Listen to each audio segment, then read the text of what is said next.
10 years ago, Evelyn Cross vanished without a single word, and the man who loved her spent a decade learning to hate her for it. Adrian Viscari built his empire on that hate, sharpened himself against it every morning, let it harden where his heart used to be. He told himself she was dead to him. He was wrong, because the woman who disappeared is now the surgeon holding his life in her hands, and she has been hiding right in front of him under a name he never knew to search for. Stay with me until the end of this story. If you're watching from your city, drop it in the comments below. I want to see how far this story travels, and if it moves you, hit that like button. Now let's begin. The armored car never made it past the third intersection. It happened the way most things in Adrian Viscari's world happened, fast, deliberate, and without warning. One moment the convoy was moving through the financial district in tight formation, 3 vehicles, 6 men per car.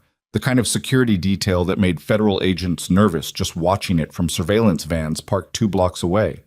The next moment, there was a sound like the world splitting open, and the lead vehicle flipped sideways off the road and slammed into a parking structure pillar with enough force to fold the steel door like paper. The second explosion caught the rear escort. The shockwave blew out every window on the block. Adrian's car was in the middle. That was the only reason he was still breathing when the gunmen moved in. He had the door open before the vehicle even stopped skidding. His security chief, a former Army Ranger named Cole Hatch, was already shouting coordinates into a radio that had gone partially dead. 2 of his men were down before they hit the pavement.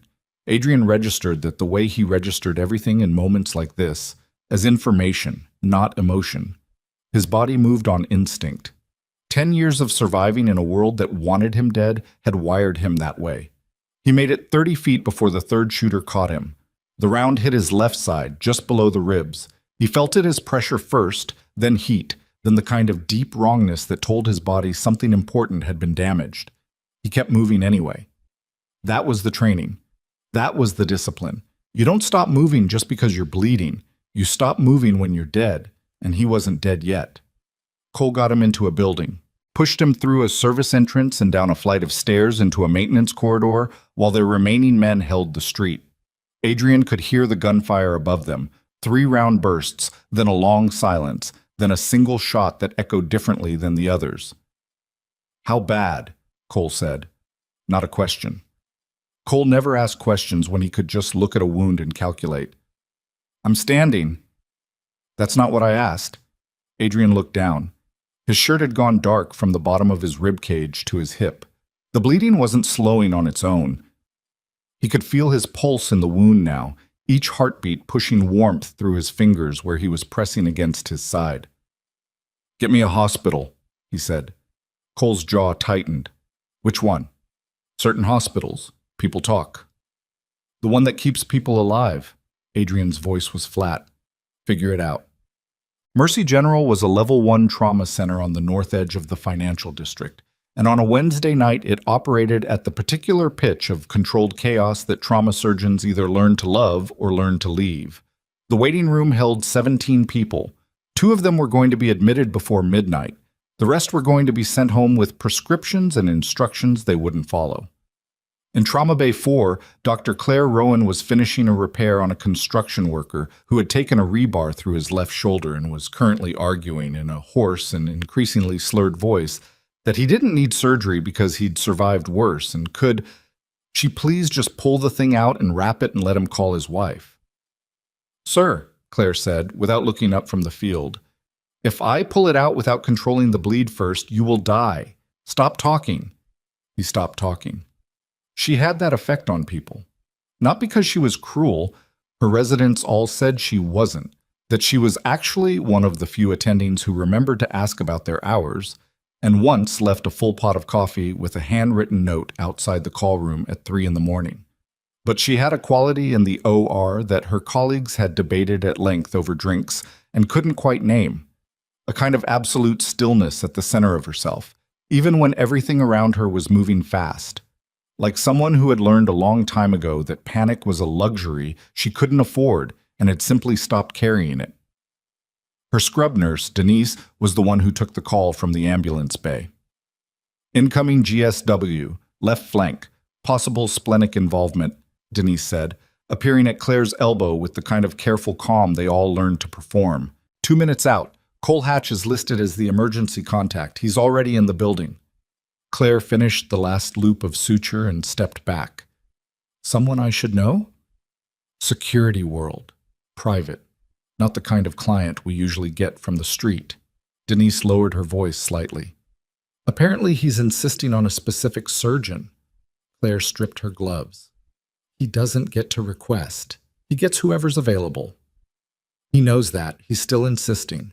She was already moving toward the sink. Then he'll be disappointed. Get me an imaging suite on standby and call down blood bank. Well, the ambulance bay doors opened at 11:47 p.m. They brought him in fast. 2 paramedics, a trauma nurse who'd ridden along, and Cole Hatch moving beside the gurney with his hand near the patient's shoulder in a way that was almost protective and almost threatening at the same time. Claire was already gloved and gowned. She fell into step alongside the stretcher without breaking stride and started her primary survey before they'd even crossed the threshold into the bay. She was looking at his airway, his breathing, the rate at which blood was soaking through the field dressing. She was not looking at his face. That came later. Face came after you knew whether the patient was going to survive the next 10 minutes. GSW, left flank, 1 entry, no exit, the paramedic was saying. BP 102/60, heart rate 112, responsive and oriented. He refused intubation in the field. Of course he did, Claire muttered. She pressed 2 fingers below the wound and felt the rigidity she'd expected. Abdominal guard. Could be splenic. Could be a clipped kidney. We're going to CT first if he's stable enough. He's stable, said Cole Hatch from the foot of the gurney. Claire glanced up at him with the particular expression she reserved for people who offered medical opinions without medical degrees. Thank you, she said. Stand outside the yellow line. She turned back to her patient, and that was the moment she made the mistake of looking at his face. Later, she would not be able to say exactly what happened in the 3 seconds that followed. Her body continued moving. Her hands continued their work. Her voice continued issuing instructions to her team. None of that stopped. But somewhere behind her sternum, something that she had spent 10 years burying under hospital lights and patient charts and night shifts that ran so long she forgot what daylight looked like. Something tore open. The man on the gurney was older than she remembered. The jaw was harder, the lines around his eyes cut deeper.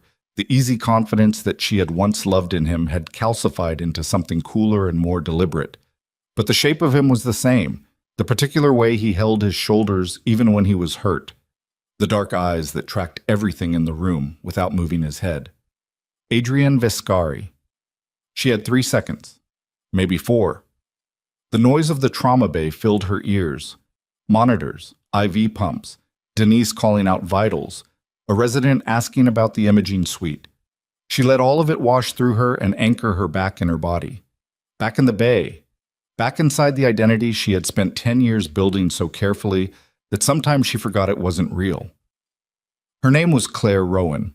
She was 41 years old. She had a faculty appointment at Mercy General and a trauma fellowship that she'd completed in Seattle. She had a lease on a 2-bedroom apartment 6 blocks from the hospital. She had a cat named by her neighbor, who fed it when she worked nights, which was most nights. She did not know this man. She pressed her fingers against the wound margin and felt him tense beneath her hands. I need you to tell me your pain level, she said. Her voice was exactly right. She had years of practice making her voice exactly right. 1 to 10. His eyes moved to her face. The pause before he answered was a fraction of a second too long. 7, he said. Can you take a deep breath for me? He did. She watched his chest expand, watched his jaw tighten against the discomfort of it. Good. We're going to get some images and then you're going to surgery. Any blood thinners, allergies? No. Are you on any medication at all? Nothing that matters. She almost smiled at that. She almost did. 10 years ago she would have. Instead, she nodded to Denise and stepped back to let the techs move the gurney toward imaging. Cole Hatch appeared at her shoulder. You're the attending. I am. You're good. She looked at him steadily. I know.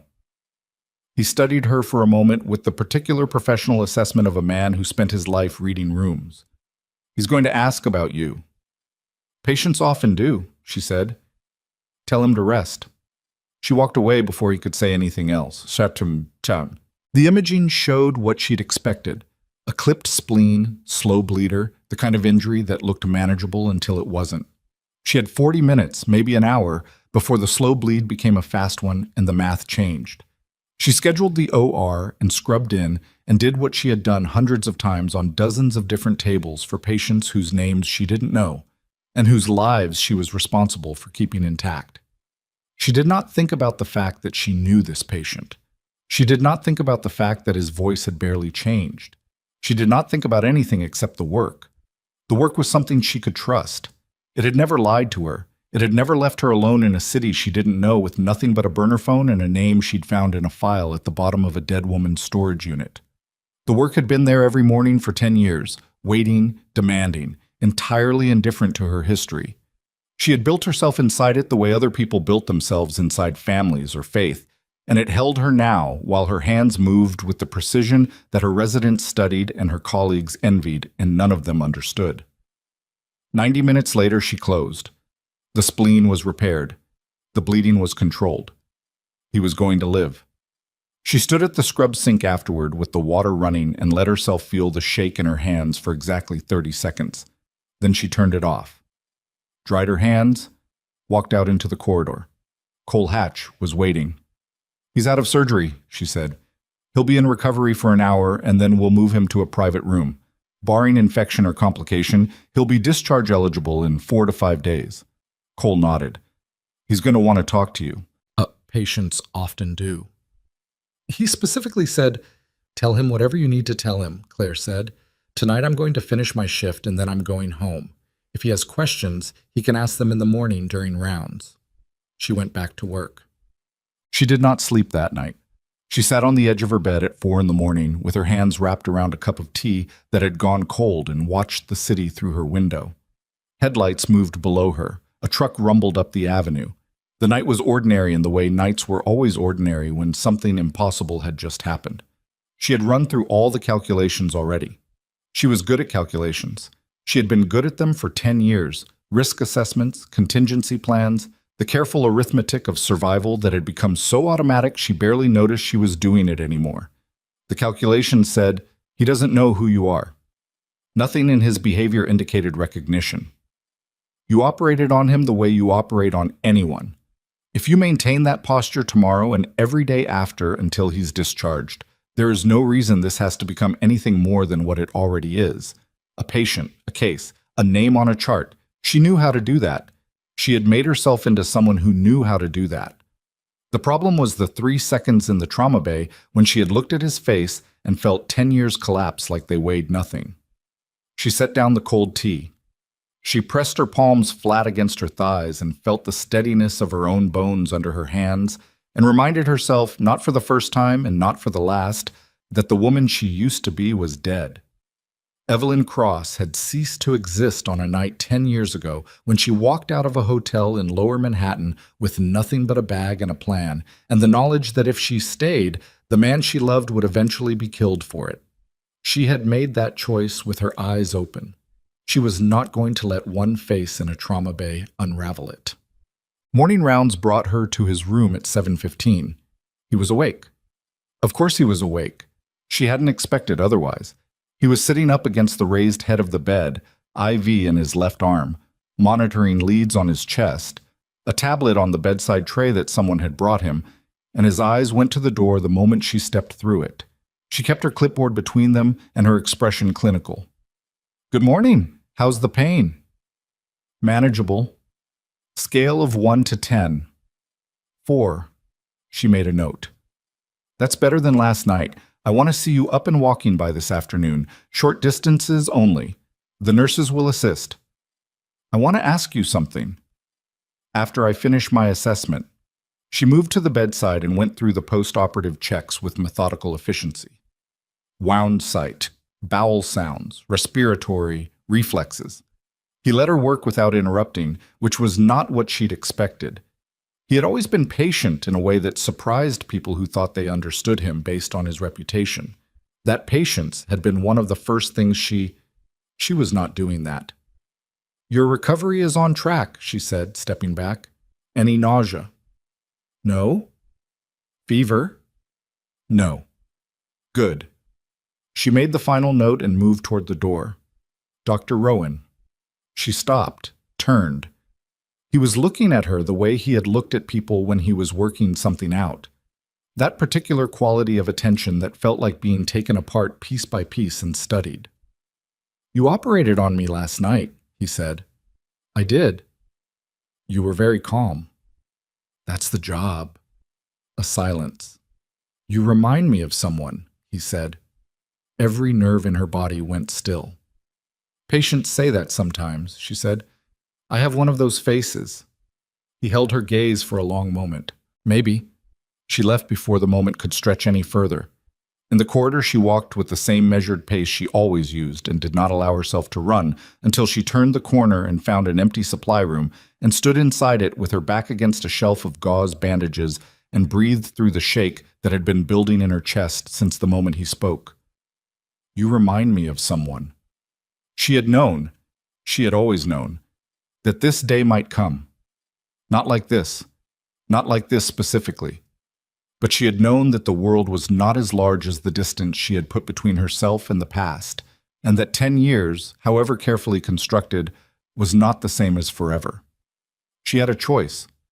She could request that Adrian Vescari be transferred to another attending on the basis of a schedule conflict.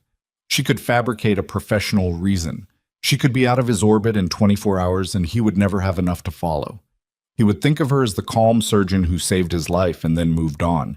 And eventually the resemblance he thought he saw would fade the way resemblances always fade.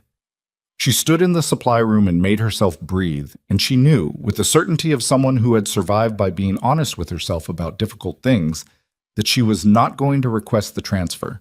She was going to go back out there and do her job. And she was going to hope that whatever he thought he saw in her face, he would eventually decide he was wrong.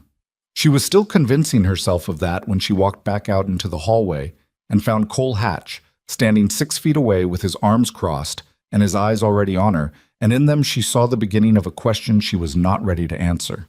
What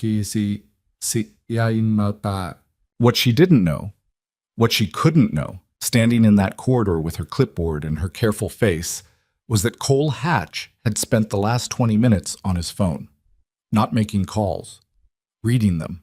Messages from a private intelligence contractor named Rourke, who specialized in the kind of background investigations that didn't appear in any official record and who had been retained for exactly this situation.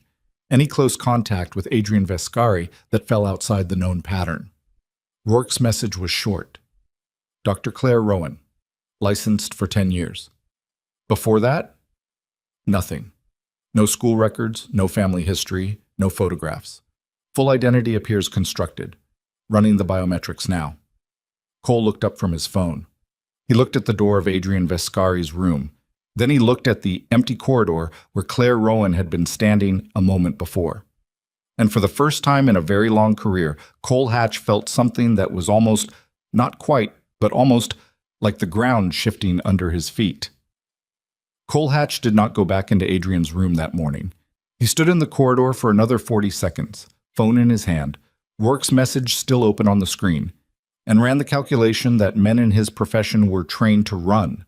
Threat assessment, probability weighting, the cold arithmetic of what this information meant against what it could cost to act on it prematurely.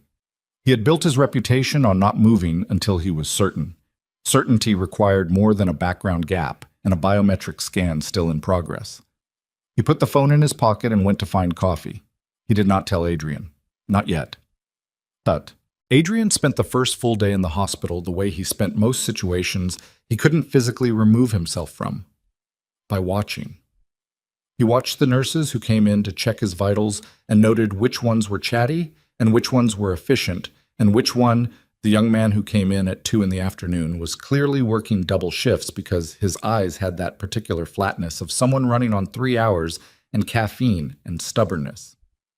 He watched the room itself, the angle of the window, the distance to the door, the fact that Cole had positioned one of their men in a chair at the end of the hall, in plain clothes with a magazine he hadn't turned a single page of in 4 hours. He watched for Dr. Claire Rowan. She came back at 4 o'clock for what the nurses called an afternoon assessment. She moved through the room the same way she had moved through it in the morning, efficiently, without wasted motion, every gesture calibrated and purposeful. She checked the wound site. She asked her questions. She made her notes. She treated him with the particular brand of professional warmth that skilled doctors developed over years of practice, the kind that felt genuine without committing to anything personal. She was very good at it. That was the thing that kept pulling at him. "The pain's at a 3, he said, before she could ask. She glanced up from her clipboard. "That's ahead of where I'd expect you at 20 hours post-op. I've had worse." "I don't doubt it." She pressed 2 fingers gently along the wound margin and watched his face. "Any pulling sensation? Heat?" "No." "Good. Mobility?" "I walked to the window this morning. The nurses were supposed to assist with that. I didn't need assistance." A flicker of something crossed her face. Not irritation exactly, something more measured than that. "Mr. Viscari, the suture line is intact right now because you haven't done anything to compromise it. Walking unassisted at 20 hours is exactly the kind of thing that changes that." "I walked 6 feet. And if you'd caught a cramp and grabbed the IV stand wrong, we'd be looking at a reopened bleed." She lowered the clipboard slightly. "I understand you're accustomed to managing your own situation. In this room, I manage it. Those are the terms." He looked at her for a moment. "All right," he said. She blinked. She had clearly expected more resistance than that. He watched her recalibrate and almost smiled. "Get some sleep tonight," she said. "Real sleep. Not whatever you were doing last night." He had been awake until 3, reading briefings on his tablet. "How do you know what I was doing last night?" "Because your eyes look like that." She nodded toward him once and left. He stared at the ceiling after she was gone and tried to locate the specific quality of her that wouldn't let him settle. It wasn't the competence. He'd been treated by competent doctors before.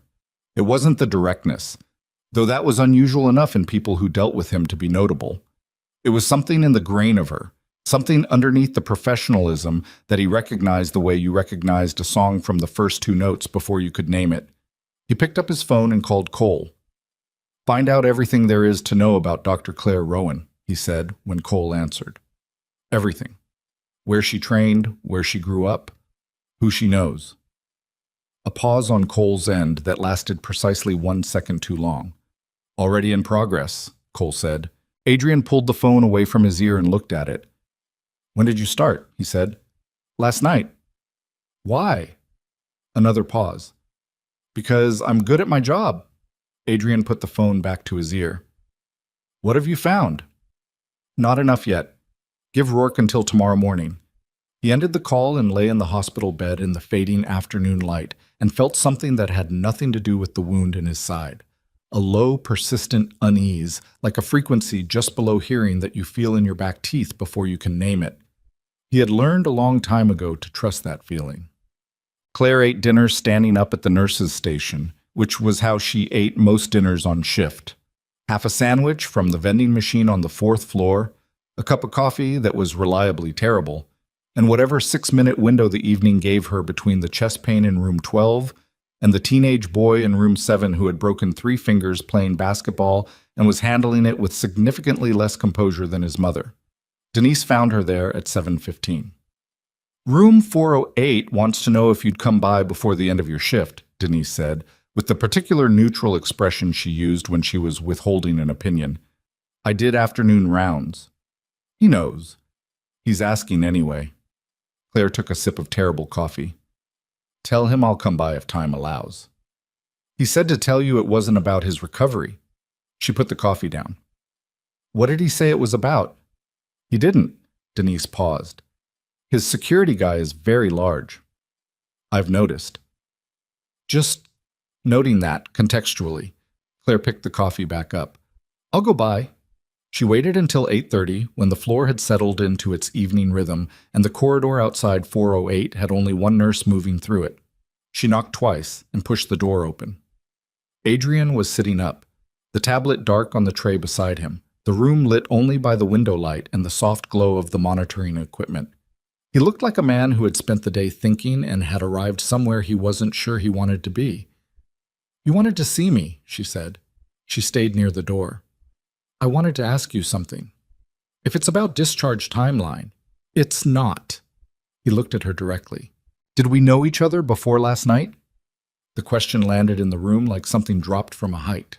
She held his gaze. She had practiced this. Not this specific question, but the category of it. The moment when someone looked at her and saw something that shouldn't be visible.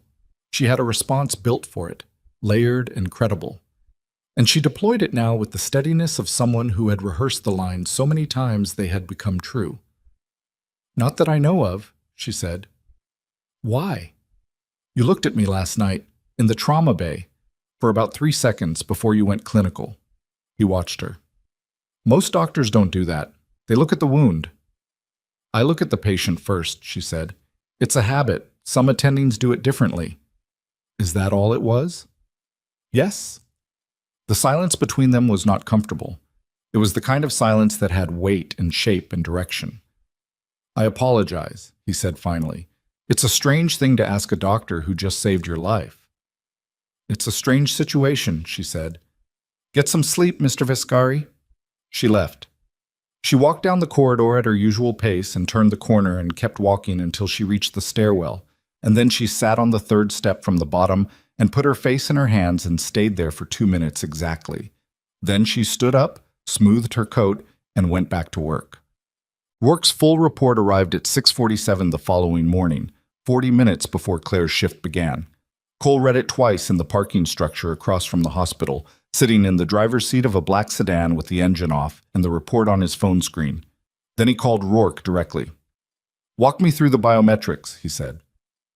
Facial geometry is a 91.4% match to a subject in a file we accessed through a federal cold case database, Rourke said. His voice had the dry, unhurried quality of someone who had delivered bad news often enough that it had stopped feeling like news. Subject's name in that file is Evelyn Cross. Disappeared 10 years ago from a Manhattan address. Nobody ever recovered. No official investigation. The case was flagged sensitive and quietly buried, which means someone with federal reach wanted it quiet. Cole stared through the windshield at the parking structure wall. Cross, he said, you know the name. He knew the name. He had known Adrian Viscari for 11 years, and he had heard that name exactly once, in a conversation he was not supposed to overhear, 4 years into his employment, when Adrian had been drinking alone in his office at 2 a.m, and Cole had come to check the building and heard him through the half-open door saying the name out loud to no one. Just the name. Once. Like he was checking whether it still hurt. It had been the only time in 11 years that Cole Hatch had walked past a door he was supposed to check and kept walking. Send me everything, he said. Already did. Cole, whoever buried this file had resources. This wasn't a small operation. Someone wanted Evelyn Cross to disappear and wanted the disappearance to disappear too. Cole ended the call. He sat in the car for a long time. The problem, the specific intractable problem, was this. Adrian had ordered the investigation, which meant Adrian was going to receive the report through the same channels. Rourke worked for both of them, but the chain of command was clear. This information was going to Adrian Viscari's desk within the hour, regardless of what Cole did, which meant Cole had approximately 60 minutes to decide whether he got in front of this or let it land the way it was going to land. He got out of the car and walked toward the hospital. Claire was at the nurse's station when Cole Hatch appeared at the end of the corridor. She saw him before he saw her, which gave her approximately 4 seconds. 4 seconds was not enough time to go anywhere. She stayed where she was and watched him close the distance and noted the particular set of his face. Not aggressive, not cold exactly, but resolved in a way that told her the conversation she had been dreading was no longer a future event. Dr. Rowan, he said, I need a few minutes. I have rounds in. This won't take long. He glanced at the nurse's station. Somewhere private. She took him to the consultation room at the end of the hall. A small, windowless space with a table and 4 chairs and the particular institutional smell of recycled air and cleaning solution. She shut the door and turned and crossed her arms and waited. Cole put his phone on the table between them, face down. I'm going to tell you what I know, he said, and then I'm going to tell you what Adrian is about to know, and then I'm going to ask you one question. She kept her face still. All right. Your name before it was Claire Rowan was Evelyn Cross. You disappeared 10 years ago from Manhattan under circumstances that were officially buried. You rebuilt your identity and completed a medical education that, as far as anyone can tell, you managed entirely on your own, which is not a small thing. He paused. The biometric match is 91%. The room was very quiet. That's not a confirmation, she said. It's close enough. He looked at her steadily. My question is this. When you recognized him in that trauma bay, did any part of you consider walking away from the case? The question was precise and honest, and she owed it the same. Yes, she said. Why didn't you? Because he would have died. She said it flatly, without drama. The attending on call that night was 2 hours out. The fellow on duty had 8 months of experience. The bleed was slow, but it wasn't going to stay slow. She held Cole's gaze. I didn't have a choice I could live with, so I made the other one. Cole was quiet for a moment. He's going to find out today, he said. Rourke files directly to him. I came here to tell you before it happened because... He stopped. Because I wanted to give you that. She uncrossed her arms. Something in her chest felt like it was pulling apart along an old seam. Thank you, she said. What are you going to do? My job, she said. Until I can't anymore. Cole picked up his phone. He stood.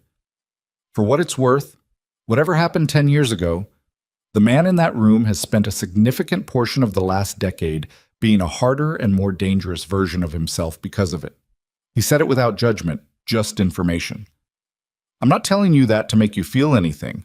I'm telling you because you should know what you're walking back into. He left. She stood in the consultation room alone and looked at the table and the 4 chairs and the pale institutional walls and understood that the careful architecture of the last 10 years, every license, every credential, every pre-dawn shift that had kept her running fast enough to stay ahead of what she'd left behind, was about to come apart. She had 1 hour, maybe less. She went to do her rounds. Chad. Adrian received Rourke's report at 7:53 a.m. He read it once. Fast, the way he read everything, absorbing the structure before the details, locating the shape of what he was looking at before he committed to any specific piece of it. Then he read it again, slowly, sitting on the edge of the hospital bed with his IV still in his arm and the morning light coming through the window at a low angle that turned everything in the room to pale gold. He read the name. He read it a 3rd time. He set the phone down on the bed beside him and sat with his hands on his knees and breathed. The feeling was not what he would have predicted if he had ever allowed himself to imagine this moment, which he had not, because he was not the kind of man who imagined moments that weren't useful. He had believed, had made himself believe, had built that belief into the foundation of who he became in the decade that followed, that Evelyn Cross had left him, had chosen to go, had decided, at the moment of greatest consequence, that he wasn't worth staying for. He had turned that belief into fuel and burned it for 10 years and built something hard and powerful and enduring on top of the ash. And now Rourke's report was sitting on the hospital bed beside him, telling him that the woman hadn't left. She had hidden. Someone had made her hide, and she was currently walking the halls of this hospital 40 feet from where he was sitting. He stood up. The wound pulled. He ignored it. He took 3 steps toward the door and stopped because he didn't know yet what he was going to do when he walked through it, and he had learned, expensively, over many years, that the moments when you didn't know what you were going to do were the moments when you needed to be very still. He went back to the set. He sat down. He picked up his phone and called Rourke. Who buried the file? He said. Working on it.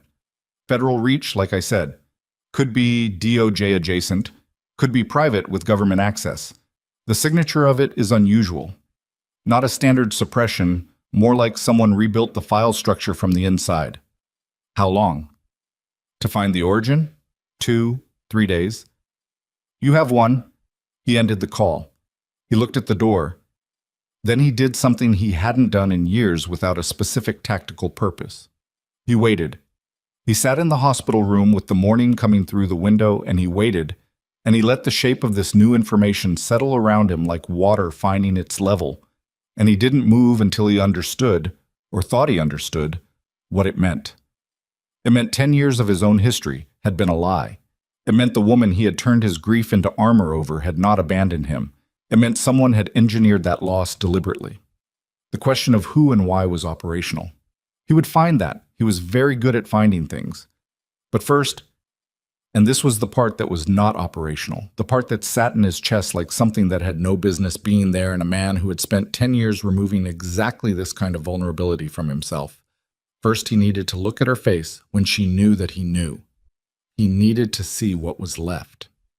Claire came through the door at 9:15 for morning rounds. She had her clipboard. She had her white coat. She had the face she'd been wearing for 10 years, the one that was professional and warm and revealed nothing that she didn't choose to reveal, and she brought all of it into the room and stopped 2 feet inside the door because Adrian was sitting upright on the edge of the bed and looking at her with an expression she had not seen on his face in 10 years. Not anger, not coldness, something far more dangerous than either. Recognition. "Close the door," he said. She didn't move. "Please," he said. And the word landed with a weight that the word itself didn't usually carry, because it came from a man who did not use it often, and both of them knew it. She turned and closed the door. When she faced him again, he was still watching her with that expression that she had no defense against because she had never needed a defense against it before. Had spent 10 years telling herself she'd forgotten what it looked like on his face.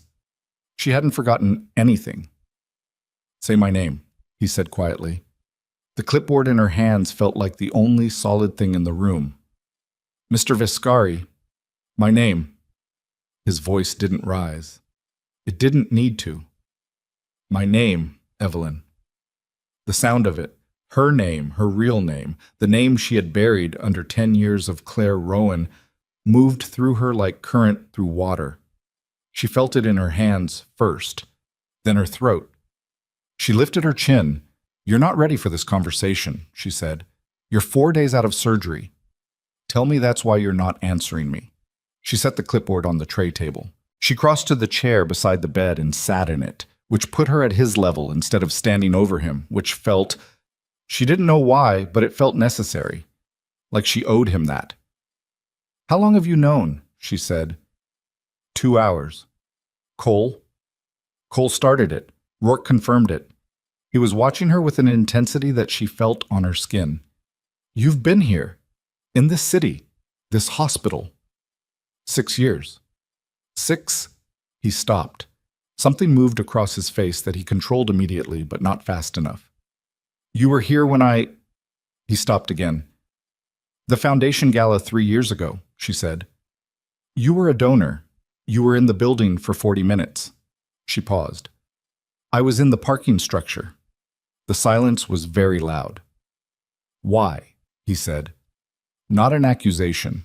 Worse than an accusation. A genuine question asked by someone who had spent 10 years without the answer and was now holding the space for it with both hands. She looked at him, at the lines that hadn't been there before, at the jaw that was harder, at the eyes that still did exactly what they had always done to her equilibrium. And she said the things she had rehearsed and unrehearsed and re-rehearsed across 10 years of sleepless hospital shifts. "Because you were going to ask me to marry you," she said. "And if I had said yes, Dominic Sarro was going to have you killed within 60 days. The name landed in the room like a stone into still water. Adrian went very still. "Sarro," he said. "His people came to me 3 weeks before. They told me you were planning to propose. They told me if I accepted, if I stayed in your orbit, they were going to use me to get to you. Not just threaten, not just leverage." She held his gaze. "They had already moved 2 of their men into positions inside your organization. They were going to wait until I was part of your life in a way that made you—" She chose the word carefully. "Less careful. And then they were going to end it. You should have told me." "I tried to tell you." Her voice stayed level. "Do you remember the Thursday before I left? You were on a call with the Marchetti people. I came to your office. Your man Tesoro turned me away at the door." Something shifted in his face. "I waited outside for 2 hours," she said. "Then I made a different calculation." He stood up from the bed. She stood with him, instinctively, because he was post-surgical and she was his doctor, and some things were simply automatic. He was taller than she remembered, or she had compressed him in memory, made him smaller and more manageable. "You should have waited longer," he said. "I know that now." "You should have called." "They had my phone. They had eyes on me for 3 weeks, Adrian. I had one window to move, and I took it." He was looking at her with an expression she couldn't fully read. Too many things in it, too many years compressed into the set of his mouth and the line between his eyes. "I thought you left me," he said. "I know. I believed it for 10 years. I know." His jaw worked. He looked away, at the window, at the pale morning sky beyond it. When he looked back, his voice had dropped to something quieter and more dangerous than anger. "Sorrow has been dead for 7 years, he said. "I know that too." "Then why?" "Because I didn't know what you'd become," she said. "I watched from a distance. I read what I could find, and what I found told me that the man who survived what sorrow tried to do to him had built something I wasn't sure I could walk back into." She paused. "I wasn't sure I was wrong." The room was very quiet. Adrian Viscari stood 4 feet from her in a hospital gown with an IV line taped to his arm and looked at the woman he had believed for a decade had chosen to leave him and said nothing for a long time. "And now?" he said finally. Before she could answer, the door opened. Cole Hatch stepped halfway in, and his face had the particular quality that Claire had learned to read in the last 48 hours. Controlled, professional, and underneath both of those things, alarmed. "We have a problem," Cole said. He was looking at Adrian. "Rourke just flagged something in the background investigation. The file suppression on Evelyn Cross, the federal reach. It didn't come from Sorrow's people." He paused. "It came from inside your own organization." The silence that followed was a different kind of silence than the one before it. Adrian turned from the window. The expression on his face had shifted into something that Claire recognized from the old days. The cold, focused stillness of a man who had just reclassified a situation from complicated to dangerous. "Who?" he said. "Still working it," Cole said. "But whoever buried that file 10 years ago is still active, and Rourke thinks—" Another pause. "Rourke thinks they've been watching this hospital since the ambush brought you here." Claire felt the floor change under her in a way that had nothing to do with the floor. Someone inside Adrian's organization had buried her file 10 years ago, which meant someone inside his organization had known who she was and where she went, and had kept that information hidden, not from Sorrow, who was dead, but from Adrian himself, which meant whoever it was had wanted her to stay lost. She looked at Adrian. He was already looking at her, and in his eyes she saw the same arithmetic she was running, the same terrible conclusion assembling itself piece by piece. Sorrow hadn't been the only one. The plan to destroy them hadn't ended with his death. It had simply gone quiet and waited, patient as a held breath, for the right moment to finish what it started. Adrian discharged himself from Mercy General at 11:15 that morning. Claire stood in the doorway of room 408 and watched him button his shirt over the wound dressing with the focused economy of a man who had already moved past the room, past the hospital, past the conversation they had just had, and into whatever came next. She had stopped trying to argue him out of it after the first 30 seconds. She recognized the particular quality of his attention when his mind had locked onto something. She had recognized it 10 years ago, and nothing about it had changed. You did not stand in the way of that kind of attention. You got clear of it, or you got run over. "The sutures need to come out in 10 days, she said, "if the wound site gets hot or the drainage changes color. I know what infection looks like." "Then you know to come back." He looked at her. One of those direct, undeflectable looks that she had spent 10 years telling herself she'd exaggerated in memory. "Come with me," he said. She blinked. "I have a shift." "End it."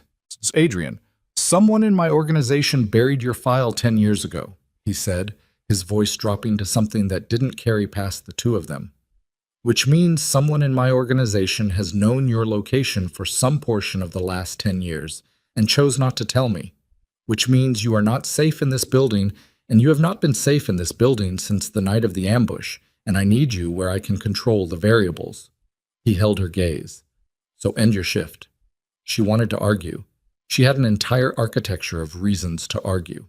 She had a life in this hospital, a real one, built carefully, built honestly, built from nothing.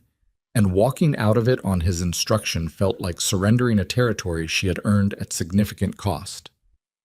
But he wasn't wrong about the variables. And she knew it, and he knew she knew it. She went to find the charge nurse and arranged her handoff and collected her bag from her locker and was in the elevator 4 minutes later, which was fast enough that it surprised her when she noticed it. Old habits. Cole had 2 SUVs in the parking structure, 6 men total, which was a reduced detail by Adrian's usual standards, but was what they could assemble quickly without using the channels that might be compromised. That was the new reality as of this morning. They didn't know how deep the internal leak went, which meant they didn't know which of their own people were safe to call. Claire sat in the rear seat of the second vehicle and watched the city move past the tinted windows, and tried to locate her own emotional state with the clinical precision she applied to everything else. What she found was this. She was frightened, and underneath the fear was something that was almost, not quite, but almost, relief. The unbearable weight of maintaining a secret that had shaped every single day of the last 10 years had shifted. It hadn't lifted, but it had moved. Someone else was carrying part of it now. She wasn't sure if that made things better or worse. Adrian rode in the first vehicle with Cole. She could see the back of his head through the dividing glass. He was on the phone for the entire 20-minute drive, speaking in a low, controlled voice that she couldn't make out through the partition. She didn't try. They went to a building in the garment district that she didn't know, a converted warehouse that looked abandoned from the street, but had 2 men inside the lobby and a freight elevator that opened into a floor that had been fitted out as a working operations center. Screens, maps, a long table covered in files and laptops. The kind of space that existed because the people who built it understood that official offices were targets and anonymity was infrastructure. Rourke was already there. She had expected someone larger from his voice. He was a slight man in his late 40s with reading glasses pushed up on his head and the distracted, perpetually half-elsewhere quality of someone who lived mostly inside information and only visited the physical world when necessary. He looked up when they came in, registered Claire with a brief, assessing glance, and looked back at Adrian. "I need another hour on the origin trace," he said, "but I can give you the shape of it now." "Give me the shape," Adrian said. He pulled a file onto the main screen. The suppression on the cross file was a 3-layer operation. Bottom layer was a federal contact, someone with DOJ database access who physically altered the file structure.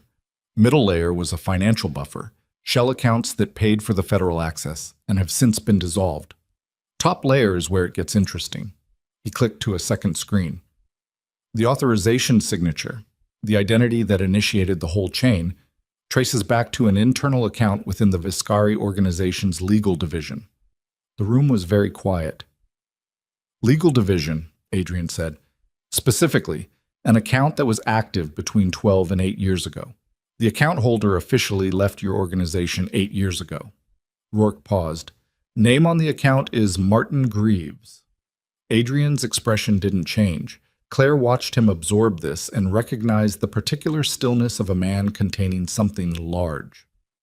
"Greaves has been dead for 6 years, Adrian said. "Yes." Rourke took his glasses off his head and turned them in his hands. "Which means either someone used his account posthumously, which is possible but technically complex, or Greaves was acting as a proxy for someone else who is still alive and who had the access to operate through him." He looked at Adrian directly. "Someone who was in your legal division 12 years ago and has remained inside your organization in a different capacity since." Cole said, very quietly, "Vanessa." The name fell into the room and nobody moved. Adrian turned to look at Cole with an expression that was almost, not quite, a question. "Vanessa Sinclair," Cole said. "She's been with the organization for 9 years, came in through the Harrow acquisition. She was in legal for 3 years before she moved to external relations." He paused. "She's been running the charity and public affairs division for the last 4. "She's been in the building," Adrian said. Not a question. "She has access to everything that isn't operational, donor records, public event schedules, external communications. Cole's jaw was tight. The charity gala next week. She organized it. Adrian turned back to the screen. Claire was watching him and watching Rourke and processing the information with the same systematic focus she brought to a difficult diagnosis, assembling the pieces in the order they arrived, testing each one against the others, looking for the place where the picture became coherent. "What was her connection to Sarro?" she said. Both men looked at her. She didn't apologize for the question. "Sarro's people approached me 12 years ago. The timing matches the account activity you just described. What was the connection?" Rourke looked at Adrian. Adrian nodded. "Sinclair's father," Rourke said, "was Dominic Sarro's second-in-command. He died in the same federal sweep that took down most of the Sarro operation 9 years ago." He paused. "Her real name isn't Sinclair. It's Carla Sarro." The word moved through Claire like cold water. She looked at Adrian. He was looking at the screen with the expression of a man rereading a document he thought he understood and finding words that weren't there before. "She's been inside my organization for 9 years," he said, very quietly. "She has access to every public-facing record, every event schedule." He paused. "She would have known you were here. She would have known the moment the hospital admitted me." "The ambush," Cole said. Adrian turned. "Say it." The convoy route was internal, distributed to 6 people the morning of. Vanessa Sinclair was one of them. Cole's voice was flat and controlled, and underneath both of those things was something that sounded like a man reviewing his own failures. "I approved her for that distribution list 14 months ago."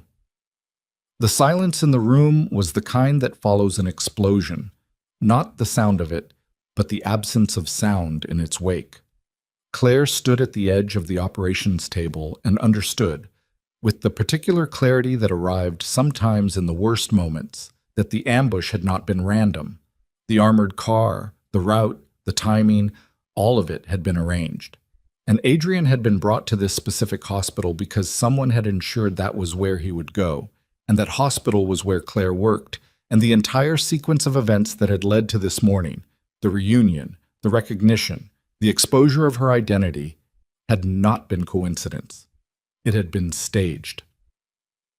"She wanted you to find me," Claire said. Adrian looked at her. "Think about it," she said. "The ambush brings you here. You get close enough to recognize me. Rourke investigates, finds the buried file, and now you know everything. You know I'm alive. You know why I left. You know it was Sarro, and you—" She stopped. "You're going to want to protect me." "Yes," Adrian said. "Which pulls you out of position," she said, "which makes you reactive instead of strategic, which means whoever is running this has chosen the moment to move, and they needed you distracted first." She held his gaze. "Vanessa Sinclair didn't bring us back together because she was careless. She did it because she knows what we are to each other, and she's using it." The room was very quiet for a moment. Then Rourke's laptop emitted a short alert tone. He looked at the screen and his expression changed in a way that Claire noticed immediately. A tightening around the eyes, the almost imperceptible pulling back of someone who has just seen something they weren't prepared for. "What?" Adrian said. "She's already moving," Rourke said. "I set a flag on Sinclair's external communications. She just pushed something to a media distribution list." He turned the laptop so they could see the screen. "It goes live in 40 minutes. It was a press release. At the top was a photograph. Vanessa Sinclair at what appeared to be a formal event, standing beside Adrian, both of them in evening dress, her hand on his arm, both of them looking toward the camera with the ease of people who were photographed together regularly. Below the photograph, the press release announced that Vanessa Sinclair, Director of Public Affairs for Viscari International, and Adrian Viscari were engaged to be married and would be making a joint appearance at the Harrington Foundation Gala on Friday evening. Claire read it once, then she read the second paragraph.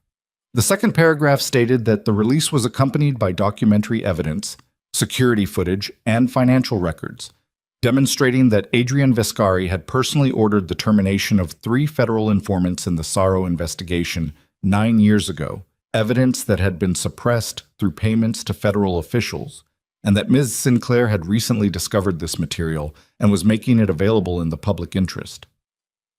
Claire set the printout down on the table.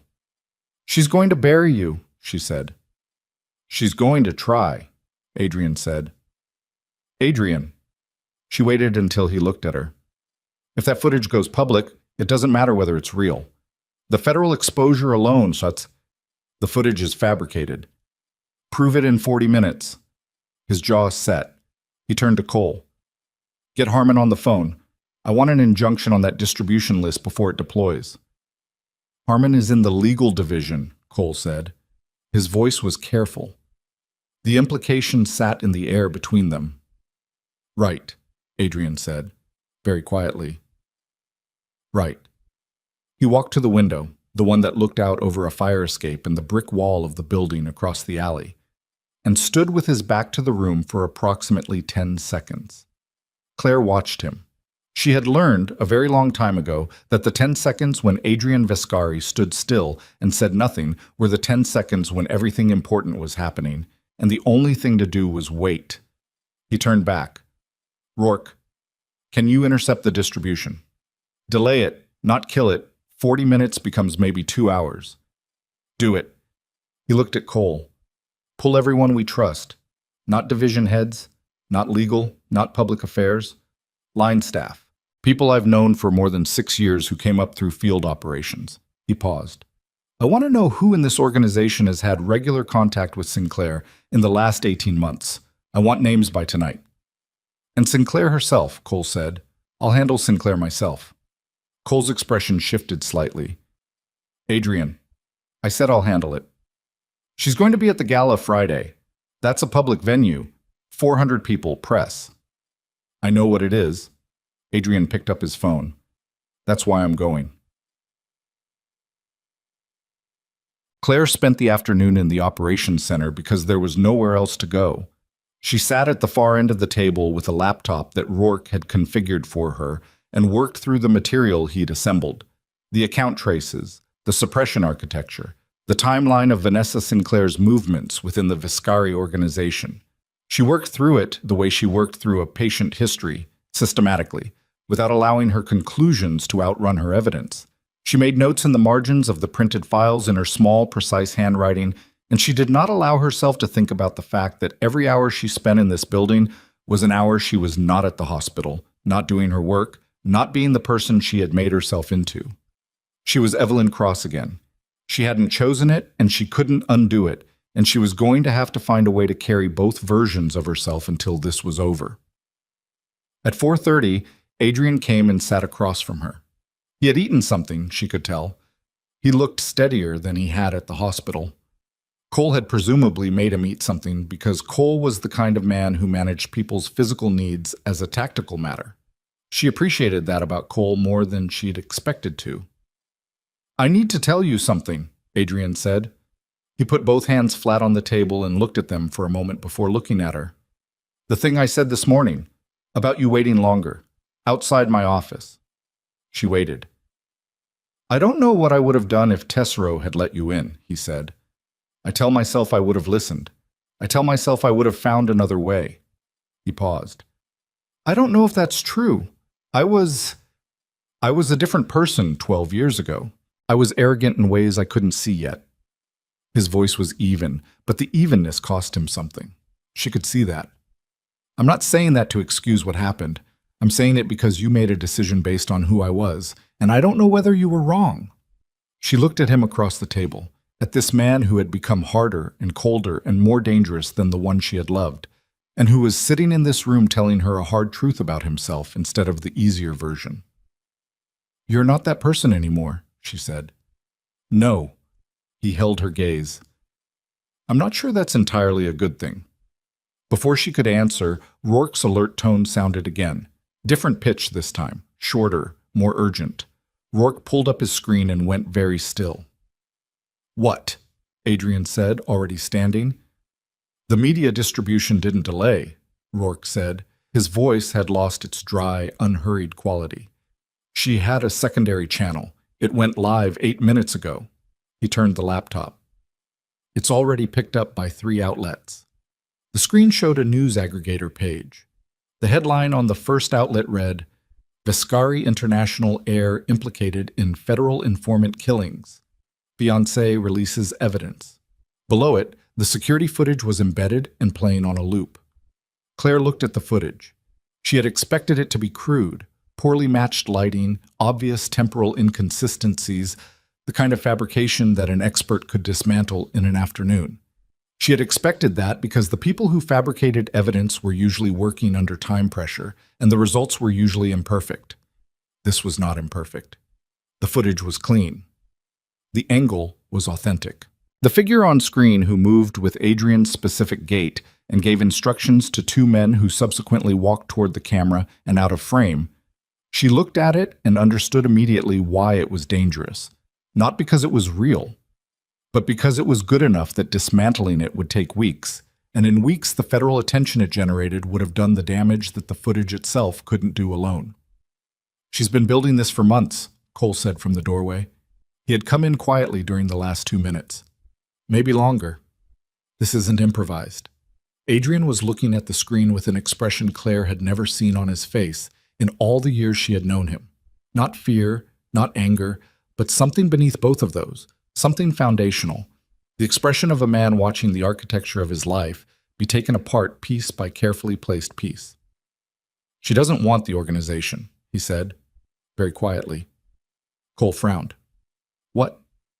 "If she wanted the organization, she'd have moved against me operationally. She has the access. She's had it for years." He looked at Cole. "She wants the name. She wants the Viscari name in federal court on a charge that can't be defended quickly, with a public engagement announcement attached so that when it collapses publicly and completely." He paused. "She wants what her father lost. She wants it burned down the way he was burned down." Cole was quiet for a moment. Revenge. Inheritance. Adrian turned from the screen. She grew up watching her father build something and lose it to a federal operation.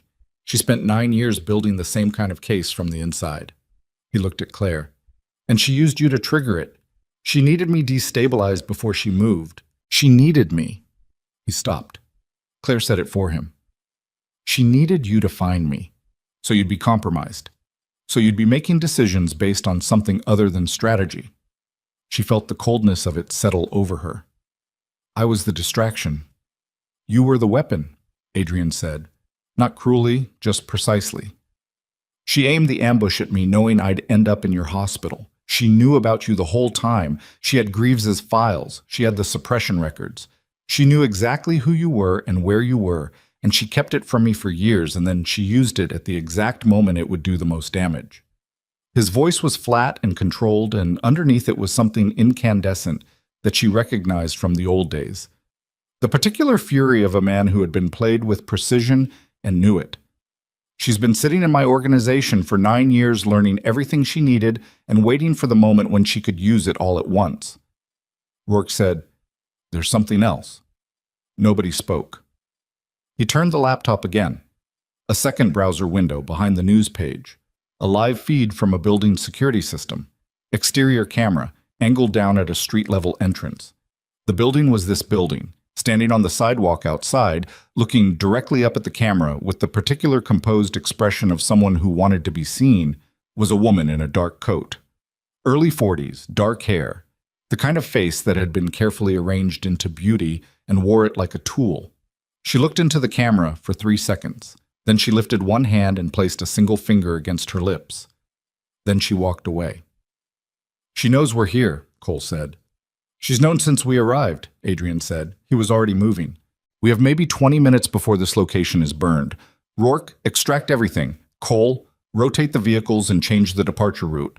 He stopped at the edge of the room and turned back to look at Claire, who had risen from her chair and was standing with her hands still flat on the table. "Are you with me?" She looked at him. 10 years ago, she had stood in a hotel corridor with a bag and a name and the knowledge that leaving was the only way to protect him. And she had walked away from everything she had and everyone she was because the calculation said it was the right move, and she had been right, and it had cost her 10 years of her life. The calculation now was different. The calculation now said that whoever Vanessa Sinclair was, whatever she had built and waited and planned and deployed, she had not accounted for one variable. She had used Evelyn Cross as a weapon. She had aimed her at Adrian and fired her at the right moment and expected her to do what she had always done: destabilize, compromise, weaken. She had not accounted for the possibility that Evelyn Cross had spent 10 years in trauma surgery, learning to work in situations where everything was moving fast and everything was at stake, and walking away was not an option the patient could afford. She looked at Adrian Vescari across the operations table with the laptop screens and the file folders, and the cold light of a blown afternoon coming through the single window, and she made the only calculation she could make that didn't end with both of them losing everything.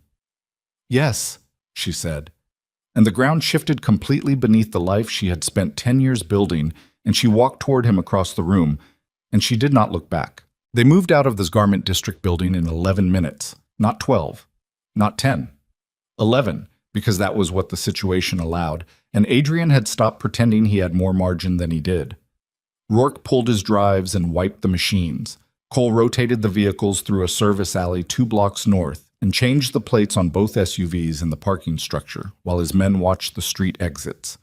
Claire carried one of Rourke's file bags because there was no one else to carry it, and she didn't ask permission, she just picked it up. And Adrian noticed that and filed it away in the part of him that was still tracking everything even while the rest of him was running the operational math of the next 18 hours. The math was not good. The footage had been live for 40 minutes by the time they cleared the building. 3 outlets had become 7. Cole's phone had been ringing with the kind of calls that meant the story was moving faster than a standard news cycle. Not journalists, but fixers, lawyers, people inside federal agencies who had relationships with the Vescari organization and were now calling to assess their own exposure. Adrian didn't answer any of them. Answering required having something to say, and right now what he had was a fabricated video, a 9-year infiltration he hadn't detected, and a wound in his side that was pulling every time he moved quickly and reminding him, with the particular bluntness of damaged tissue, that his body was not going to pretend this week hadn't happened. They went to a secondary location, a brownstone in the West 30s that Cole maintained under a holding company that predated his association with Adrian and had never appeared in any Vescari document. 4 rooms, a basement, and a communication setup that Rourke assessed and deemed sufficient within 3 minutes of walking through the door. Claire set the file bag on the kitchen table and looked at Adrian. "Sit down," she said. "I'm fine." "You're favoring your left side and your color is wrong. Sit down." He sat. Not because she told him to, she understood that, but because the calculation said spending energy on that argument was wasteful, and he was, above everything, a man who didn't waste. She checked the wound site through his shirt without asking and found what she'd expected. The dressing had held, but there was warmth at the margin that hadn't been there this morning, and a tension in the surrounding tissue that told her the wound was reacting to 2 days of movement it hadn't been designed to accommodate yet. "It's not infected," she said, "but you need to stop moving like you're not hurt. Tell me when that becomes an option." She taped the dressing back down and stepped back. "What's the plan for the gala?" He looked up at her. "You're not going." "That's not what I asked." "Evelyn, it's Claire." She said it flatly, without heat. "Until this is finished, it's Claire. That identity is the only one that has a clean record right now, and I'd like to keep using it." She held his gaze. "What's the plan?" He studied her for a moment with the expression she had come to understand meant he was recalculating her, updating whatever model he carried of who she was against new evidence. She had seen him do it to other people.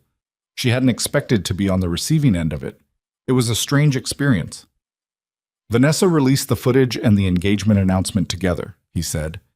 "The announcement does 2 things. It creates a public narrative that makes me look controlled by her, which undermines my authority inside the organization, and it gives her a reason to appear at the gala without raising flags, because she organized the event, and now she's also publicly my fiancée, so her presence is expected."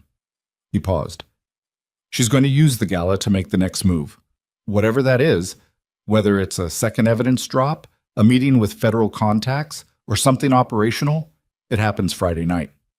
"So you go," Claire said. "I go. I'm seen. I demonstrate that the footage hasn't broken the organization's confidence in me.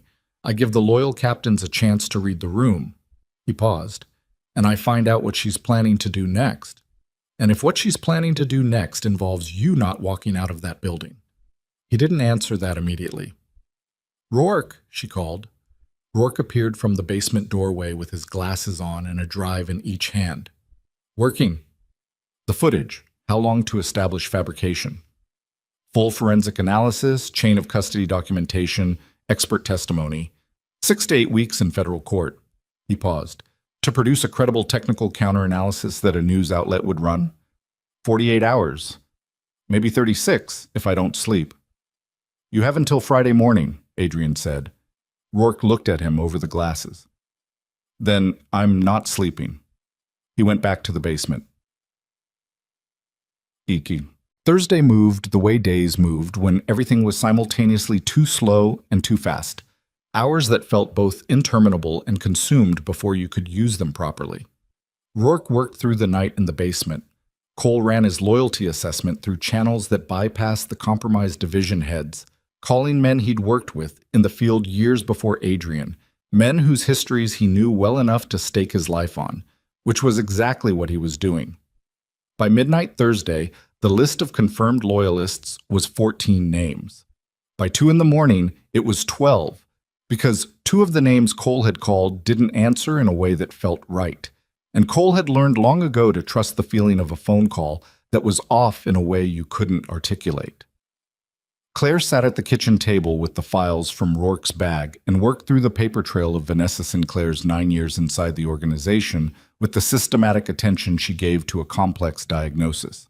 She built a timeline on the back of a printed spreadsheet: entry point, access escalations, known external contacts, the pattern of her movements around sensitive events. 3 times she found something that made her stop and read the surrounding material twice before moving on. The 3rd time, at close to 1 in the morning, she called Adrian from where he was on the phone in the back room. He appeared in the doorway. She pointed at the file open on the table. "Rourke's account trace said the suppression on my file was initiated 12 years ago," she said, "but Vanessa didn't enter the organization until 9 years ago." "Greaves was the proxy." "Right. But Greaves was in the legal division. The suppression required federal database access." She put her finger on the page. "That access came through a DOJ contact. Rourke identified the account, but couldn't identify the person behind it because the account was deleted." She looked up. "I've been going through Vanessa's external contacts in the Public Affairs Division. 4 years ago, she ran a charity partnership with a legal defense foundation. The foundation's board includes a former DOJ official named Paul Crater." Adrian went still. "Crater left the DOJ 11 years ago under circumstances that were officially described as voluntary retirement," Claire said.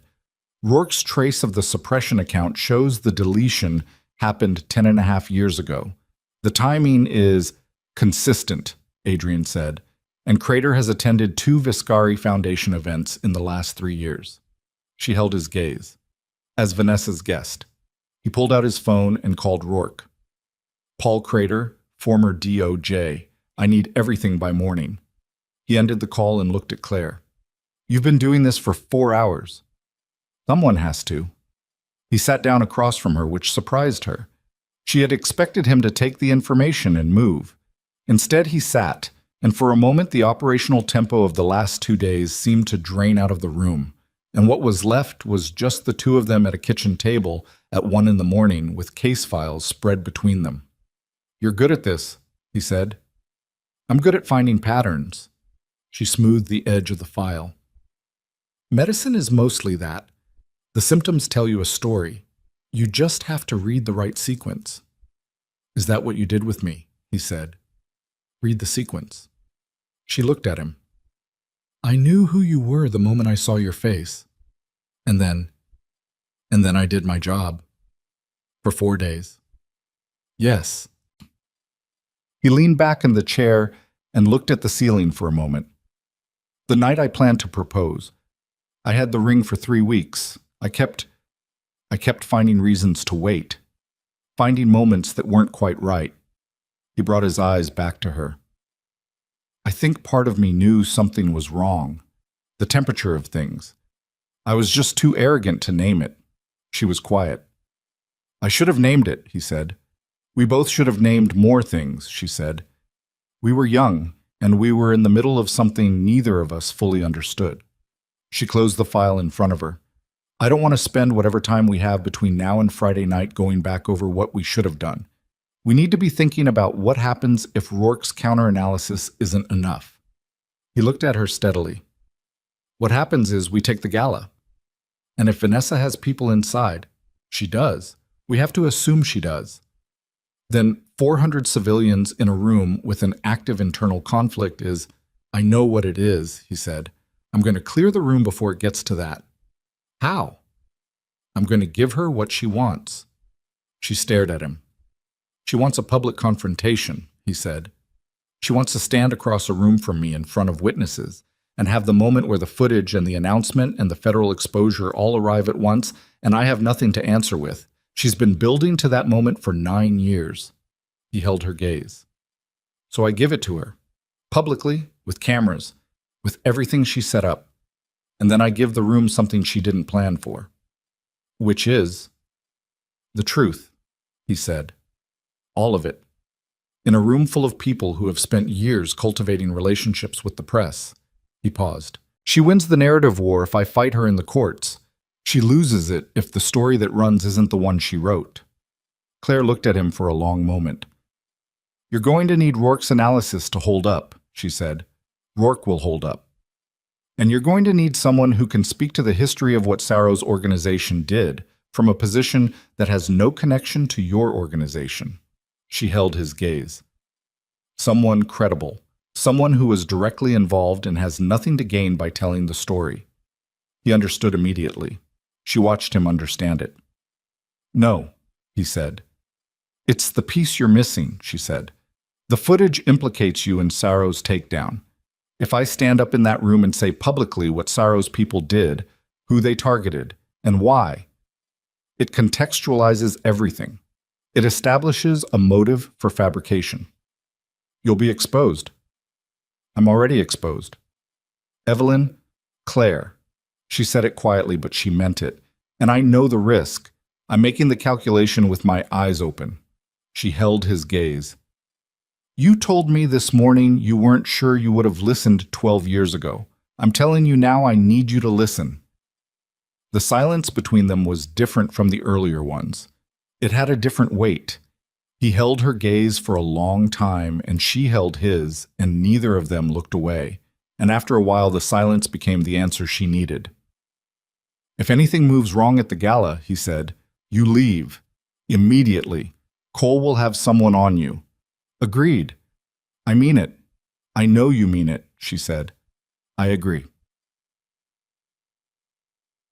Friday arrived cold and bright, the way autumn days in the city arrived when they wanted to seem like a different season than they were. The Harrington Foundation Gala was held in the main ballroom of a midtown hotel that had hosted political fundraisers and corporate announcements, and 2 previous Vescari Foundation events, all of which Vanessa Sinclair had organized with the same meticulous eye for detail she brought to everything else she had spent 9 years building. Rourke delivered his counter-analysis at 7:45 a.m., 26 pages, sourced and formatted and written in the language of forensic video authentication. He had found 11 discrete indicators of digital manipulation in the footage, frame rate inconsistencies, lighting signature mismatches, 2 instances where the facial geometry of the figure on screen diverged from Adrian's biometric record by margins detectable only under frame-by-frame analysis. It wouldn't close the case, but it was credible, and it was damaging to the footage's credibility, and it was the kind of material that a room full of well-connected people could absorb and discuss over drinks. Cole distributed it to the 12 loyalists at 8 a.m. with instructions for how to position it in conversation during the event. They arrived at the hotel at 9:30 in the evening. Cole went in first with 4 men who moved through the ballroom in the guise of early arriving guests and located the exits, the service corridors, and the 4 individuals Rourke had flagged as probable Sinclair contacts based on his communication trace. 2 of them were already in the room. Adrian and Claire arrived at 9:45. She was wearing a dark dress that she'd bought that afternoon from a store 2 blocks from the brownstone. Something simple and clean that she'd chosen in 8 minutes because she didn't have more than 8 minutes, and because it was the kind of choice where getting it right mattered for reasons that were professional, not personal. She had her hair pulled back the way she wore it in the hospital, and she was carrying nothing but a small bag and the particular steadiness that had gotten her through 10 years of difficult nights. Adrian's hand was at the small of her back as they came through the main entrance, and she was aware of it in a way that was inconvenient given everything else she needed to be aware of. She filed the inconvenience and kept moving. The ballroom was 3/4 full. 400 people in evening dress, the particular dense murmur of a well-funded charitable event, champagne and camera flashes, and the low orchestral music that nobody was really listening to. She saw heads turn as they entered. She saw the way the turn propagated through the room. One cluster of people noticing, then the next, the awareness of Adrian Viscari's presence moving outward through the crowd like a frequency. She saw Vanessa Sinclair on the far side of the room at the same moment Vanessa saw them. The woman was extraordinary. Claire would give her that. 9 years of patience and construction visible in the absolute composure with which she absorbed the sight of the two of them walking through that door together. Whatever she had expected, Claire alone perhaps, or Adrian shaken and defensive, she adjusted to the reality in under 2 seconds, and her face settled back into the particular arranged beauty that was her best weapon and her best armor simultaneously. She began moving toward them through the crowd. Cole materialized at Adrian's left shoulder. 2 of her people are moving toward the east exit. Third one near the bar just got on a phone. "Let them move," Adrian said quietly. "Don't intercept anything yet." Vanessa Sinclair stopped 4 feet in front of them. She looked at Adrian, then at Claire, then back at Adrian.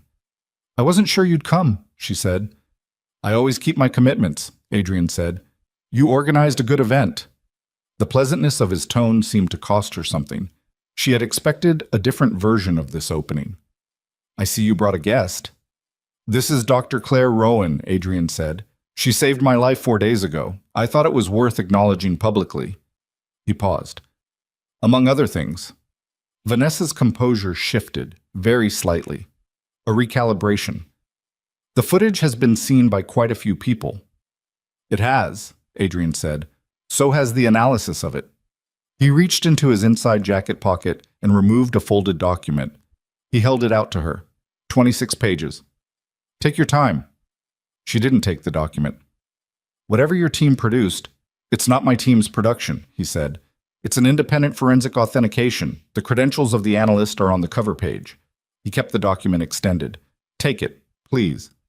She took it. She did not open it. "This doesn't change what's already in circulation," she said. "No," he agreed, "but it changes the story."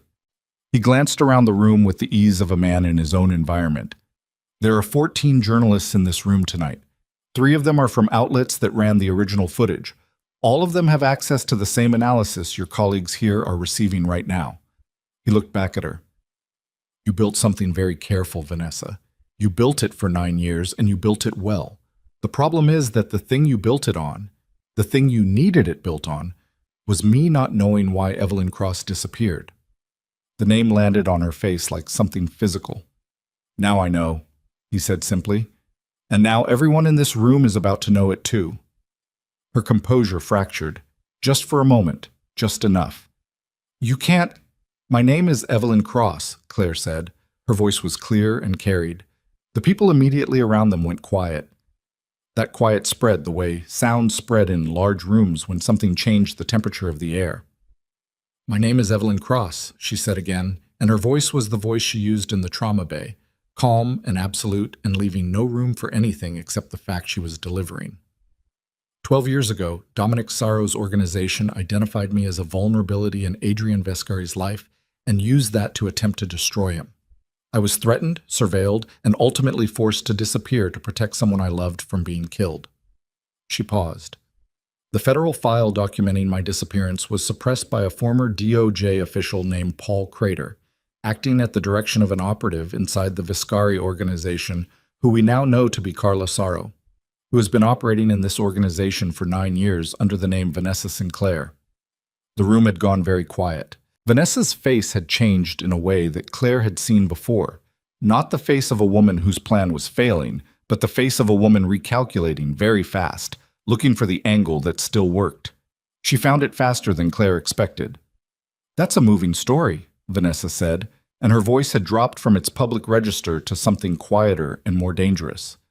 "But you're a woman with a fabricated identity, and everything you just said sounds exactly like the kind of story someone with a fabricated identity would tell."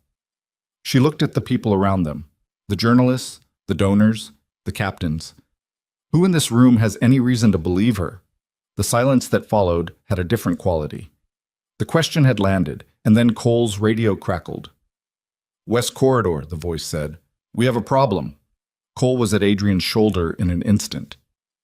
"Safe House 2 just went dark. Rourke's backup location." He kept his voice low and controlled. "And we just got a flag from the Federal Monitoring Service. There's an arrest warrant being processed. It's going to be served tonight." Claire felt the ground drop out from under the evening. Vanessa had heard enough of it. The particular quality of satisfaction that moved across her face lasted less than a second, but Claire saw it. Vanessa had 2 tracks running. The public narrative was one of them. The federal warrant was the other. The real weapon. The one that didn't need a room full of people to believe her story. It just needed Adrian in custody before he could answer it. "How long?" Adrian said to Cole, not moving his eyes from Vanessa. "Minutes," Cole said. "Could be minutes." Adrian looked at Vanessa. She looked back at him with the composure of a woman who had played a 9-year game and was watching the final piece fall. "All this time," he said. "All this time," she agreed. "Your father lost because he underestimated the people around me," Adrian said. "You made the same mistake." Something moved in her eyes. "The warrant doesn't care about the people around you." "No," he said. "It doesn't." He looked at her for one more second. "But Paul Crater does." She went still. "He's been in federal custody since 6 this morning," Adrian said. "Rourke found his communication records last night. He made a decision about his own exposure this morning that I think you'll find clarifying." He held her gaze. "The warrant that's coming tonight didn't come from your contact in the Southern District. It came from ours." The color left her face. From the east side of the ballroom came the sound of a door opening. 2 federal agents in plainclothes moved through the crowd with the particular purposeful quiet of people who had been briefed on the room and knew exactly where they were going. They were going toward Vanessa Sinclair. She looked at the agents. She looked back at Adrian. And in her face, for the first and only time, the architecture of 9 years of construction became visible, not in its strength, but in the moment of its failure. The specific expression of a person watching something they built with extraordinary patience and care come apart in a room full of witnesses. "You didn't have Crater until last night," she said. Not quite an accusation. Something past accusation. "No," Adrian said. "Claire found the connection. 3 hours after we lost the Garment District location." He paused. "You underestimated her too." The agents reached her. She didn't resist. She was too composed for that, too controlled. She went with them the way she had done everything, deliberately, with a quality of attention that suggested she was already thinking about what came next. At the door she stopped and looked back, and her eyes found Claire across the ballroom with an expression that was difficult to read. Not hatred, exactly. Something more complicated than that. The particular look of someone who had been beaten by a variable they should have accounted for. Then she was gone.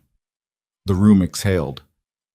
Adrian stood in the center of the ballroom with 400 people around him, and the particular stillness of a man who has just survived something he wasn't certain he would survive. And Claire stood beside him and felt the shake beginning in her hands that she had been holding back for 2 hours, and she pressed them flat against her sides and breathed through it. Cole appeared.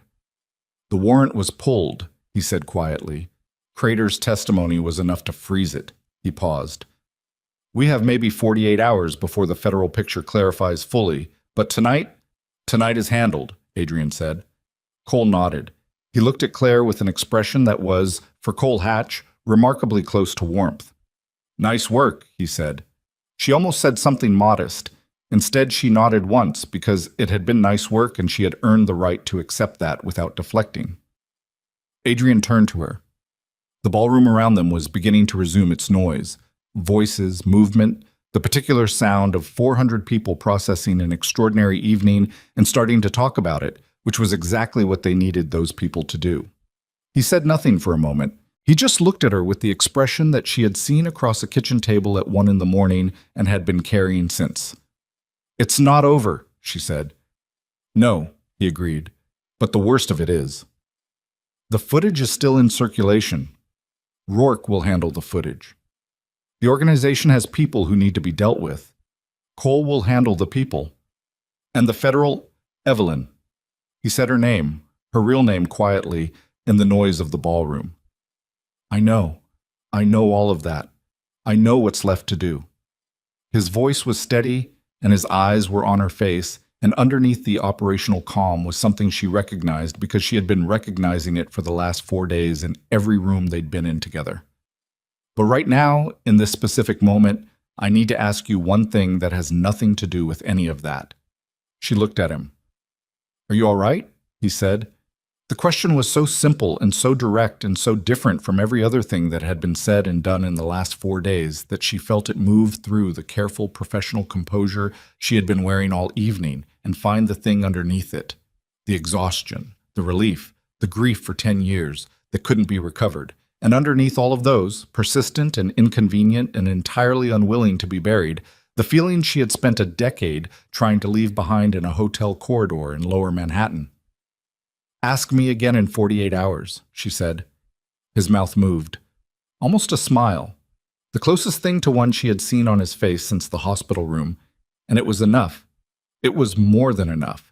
To make her understand that whatever came next, the worst of what had been done to them was finally, irrevocably over. The ballroom moved around them, loud and bright, and full of people telling a story that was already becoming something other than the one Vanessa Sinclair had written. And for the first time in 10 years, neither of them was hiding from anything inside it. The 48 hours that followed were not clean. Claire had known they wouldn't be. She had spent 10 years in trauma surgery learning that the moments after the crisis were where the real damage assessment happened, when the adrenaline receded and the body started accounting for everything it had absorbed, and the full cost of the last several days presented itself in the particular merciless arithmetic of consequences. She knew how to read that arithmetic. She was less prepared for how it felt when the patient was her own life. They stayed at the brownstone through Saturday. Cole's people cycled through in shifts. Rourke worked from the basement and surfaced every few hours with updates that were, incrementally, better than the ones before.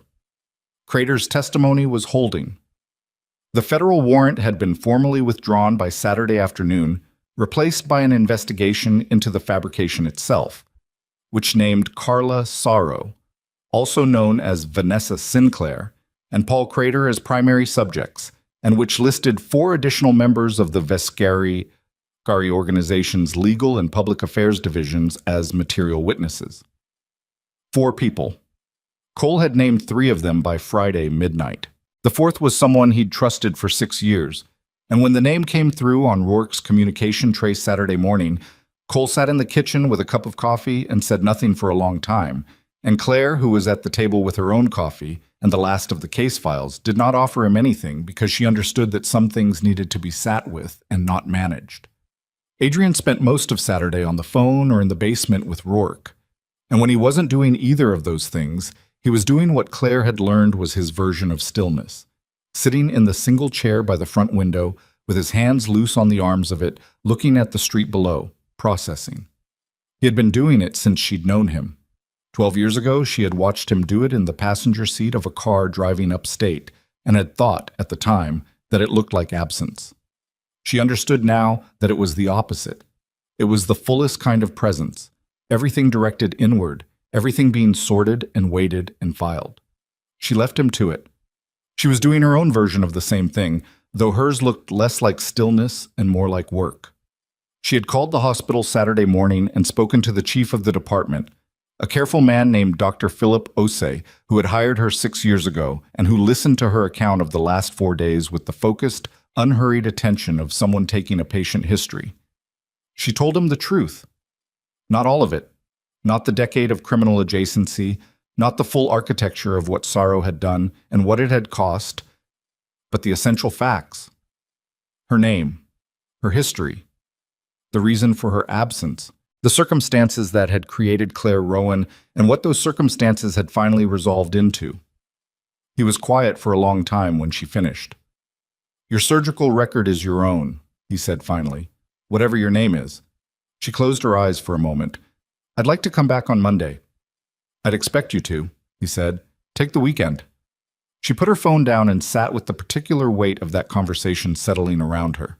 The understanding that Claire Rowan, despite everything, was not going to be taken away from her. She had built something real in that hospital, under a name that wasn't hers, and the work was real regardless of the name. Osei had confirmed what she had known, but hadn't been able to trust until someone else said it out loud. She was still sitting with that when Adrian came out of the basement at noon and found her at the kitchen table and sat across from her, and she told him about the call. He listened without interrupting, which was one of the things she had always respected about him in rooms where the information mattered. "You're going back," he said. "Yes." He nodded slowly. Something in his face adjusted. "Good," he said. "That's... yes. Good." "You expected something else?" "No." He looked at the table for a moment. "I was afraid you'd think you had to choose." "Between what?" "Between going back and—" He stopped. He was not a man who struggled for words, which made the struggle, when it happened, notable. "Between going back and whatever this is." She looked at him across the table, at the careful way he was holding what he meant, not withholding it, but carrying it with the particular delicacy of someone who had learned, expensively, that some things broke if you put them down wrong. "Adrian," she said, "I disappeared for 10 years to keep you alive. I'm not going to disappear from a hospital across town." She held his gaze. "Let's not confuse those two things." He was quiet for a moment. "No," he said. "We won't." Sunday brought the last piece of unfinished business, and it arrived in the form of a name that Rourke put on the table at 8 in the morning with the particular expression he wore when the information was significant and unpleasant. The name was Marcus Vell. Claire didn't know it. She watched Adrian's face when Rourke said it and saw the particular quality of stillness that meant he did. "Walk me through it," Adrian said. "Vell has been with your organization for 19 years, Rourke said. "Started in logistics. He's been your chief of internal operations for the last 11. He turned his laptop screen. "The communication trace I ran on Sinclair's contacts found her in contact with Vell going back 4 years. But when I extended the search, looking for any contact between Vell and Saro-affiliated accounts, I found something older." He paused. 14 years ago, Vell received 3 payments from a shell account that traces back to Dominic Saro's financial network. The kitchen was very quiet. 14 years, Adrian said. He was the first contact, before Greaves, before Crater, before any of it. Rourke's voice was even and dry and very careful. "Vell identified the relationship between you and Evelyn Cross to Saro's people. He provided the access information that let them surveil her, and he was the one who created the internal conditions that made sure she couldn't reach you the night she came to your office. To Saro turning her away at the door. To Saro, who had reported to Vell." Claire watched Adrian absorb this. She watched the way it moved through him. Not as shock, because she didn't think he was capable of shock in the conventional sense anymore, but as something that reconfigured the architecture of 19 years of professional trust in a way that had no clean resolution. Vell had been with him longer than Cole, longer than Rourke. He had been present at decisions that shaped the last 2 decades of the organization and of Adrian's life, and he had been a paid instrument of the man who had tried to destroy both. "Where is he?" Adrian said. "His apartment. He doesn't know we have this yet." Adrian stood up. Cole appeared in the doorway. He had heard enough. His face was the face of a man who had already done the math and knew what came next and was neither surprised nor comfortable with it.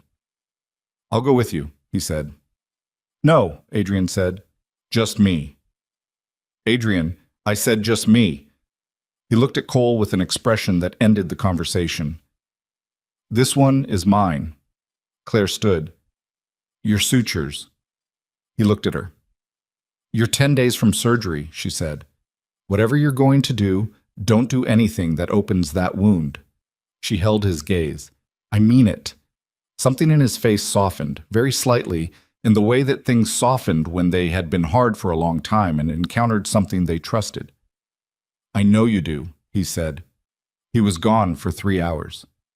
When he came back, Cole asked no questions. Claire asked no questions. Adrian sat down in the chair by the front window and looked at the street and was still for a long time. And what Claire understood, watching him, was that some costs could not be categorized or filed. They just had to be carried. He was carrying this one the way he carried everything, internally, completely, with the particular discipline of a man who had learned that the alternative was coming apart, and that coming apart was not something he could afford. She brought him coffee. She set it on the windowsill beside him without saying anything. He looked at it, then at her. He was sorry, Adrian said. He said he'd been sorry for 14 years. She said nothing. He said Sarah had something on him, from before, that the payments were how he bought his silence. He looked back out the window. He wasn't wrong, that Sarah was capable of that. But, she said, but he still made the call. A pause. He still told Tesaro to turn her away. She sat on the edge of the radiator beside the window and looked at his profile. What did you do? I gave him a choice, Adrian said, between two things. His jaw worked. He made one of them. She didn't ask which. She understood from the quality of his silence that the choice had not been the easy one, and that Marcus Vell was no longer a variable in whatever came next, and that Adrian was sitting in this chair carrying the weight of 19 years of history revised in a single morning. I'm sorry, she said. He looked at her. The expression on his face was one she hadn't seen before. Not on the Adrian she remembered, and not on the man he had become. Something older and quieter than either. Don't be, he said. It's done. He picked up the coffee. It's done, and it needed to be done, and I'm not going to pretend it cost nothing. He held the mug in both hands. But I'm also not going to let it define what comes next. The federal investigation moved the way federal investigations moved, slowly, publicly, and with the particular institutional thoroughness that was both its greatest strength and its greatest frustration. Carla Saro's arraignment was on a Tuesday, 2 weeks after the gala. Paul Crater had already entered a cooperation agreement. 3 of the 4 internal organization members had followed. The 4th was contesting, which the federal prosecutors seemed to find more interesting than inconvenient. The footage was formally assessed by 2 independent forensic authentication firms, both of whom reached the same conclusion Rourke had reached, and the outlets that had run it issued corrections in the same week, though the corrections received substantially less coverage than the original story, which was the nature of corrections and which Adrian accepted with the patience of someone who had stopped expecting fairness from the information cycle. The Viscari Foundation Gala raised $430,000 for its intended beneficiary, despite everything, which Claire found obscurely satisfying. She went back to the hospital on Monday, as she had told Osei she would. She did her rounds, she performed 2 operations. She answered questions from her residents with the same attention she always gave them, and ate her dinner standing at the nurse's station, and went home at 11 o'clock and sat on the edge of her bed and felt, for the first time in a very long time, that the city outside her window was a place she could stay. She and Adrian talked every day, sometimes for an hour, sometimes for 20 minutes between her cases and his calls. He was dismantling things. That was how he described it, and she believed it was accurate. The criminal infrastructure that had sustained the Viscari organization for 3 generations was being unwound, slowly, and with the particular care of a demolition project that had to be performed without bringing down the surrounding structure. He had brought in 3 attorneys and a former federal prosecutor who now worked in compliance. He was converting the organization's logistics network into a legitimate international security and freight operation. Cole was running the transition with the focused efficiency of a man who had spent 11 years wanting exactly this assignment. It was not fast. It was not clean. There were things Adrian had done across the years of his leadership that could not be restructured into legitimacy and that had to be confronted honestly and resolved at cost. And he confronted them without deflection, which was the thing she had not been sure he was capable of until she watched him do it. She asked him about it one evening on the phone, when the day had been long and she was tired in the bone-deep way of someone who had been running at intensity for weeks. Is it what you wanted? She said. The change. I don't know what I wanted, he said. I know what I'm doing. A pause. Is that the same thing? Sometimes, she said. Sometimes it's better. 3 months after the gala, he called her on a Thursday morning before her shift began. I want to show you something, he said. This weekend. If you have it. Show me what? A lake, he said. And his voice had a quality in it that she recognized. The same quality it had carried 12 years ago in the passenger seat of a car going upstate, when he'd been planning something and was working up to telling her, and she had thought then that it looked like absence but had understood since that it was the opposite. Which lake? She said. The one we talked about once, he said, when we were younger, when we were talking about what we'd do when things settled down enough to let us. She remembered the conversation. She had been 28 years old and sitting on the fire escape of his apartment on a September evening, and he had been beside her, and they had been talking about the future with the reckless certainty of people who believed they had time. She had said she wanted somewhere quiet, somewhere with water and trees and no phones for at least 48 hours. He had said he'd find it. He had found it, apparently, and kept it, and was offering it now across the years and the damage and the long distance between who they had been and who they had become. This weekend, she said. Yes. All right. They drove up on a Saturday morning in October, just the two of them. No Cole, no security detail, no second vehicle.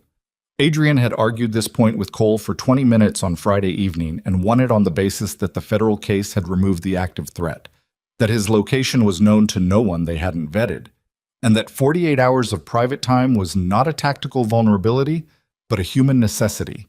And Cole had looked at him with the particular expression of a man who has spent 11 years in close proximity to someone, and is seeing them make a decision that is categorically different in nature from every decision that came before.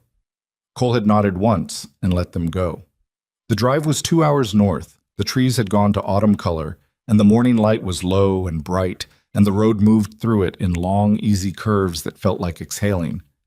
Claire sat in the passenger seat and watched the city fall away and felt the specific quality of silence that descended when you removed yourself from the noise you lived inside so constantly. You had stopped hearing it. They didn't talk much on the drive. Not because there was nothing to say. There was still, she knew, a great deal to say. Conversations that would take months and years and the particular patient accumulation of ordinary time. But they were both people who understood that some things couldn't be rushed toward, that the approach mattered as much as the destination, and that the silence of a 2-hour drive through autumn trees was not empty silence but the useful kind, the kind that let things settle to their natural level. The lake was small and tucked between hills that had gone to orange and gold, and the cabin at its edge was modest in the way of things that had been built for actual use rather than appearance. Wood and stone, and a porch that faced the water, and a dock that extended 15 feet over the surface, its planks weathered to silver gray. She stood on the porch while Adrian opened the cabin and looked at the water. It was very still. The light moved on it in the way that light moved on still water. Not reflecting exactly, but carrying the sky down into the surface and making the surface and the sky seem like two versions of the same thing. She had not been somewhere quiet like this in 10 years. She had not allowed herself to be.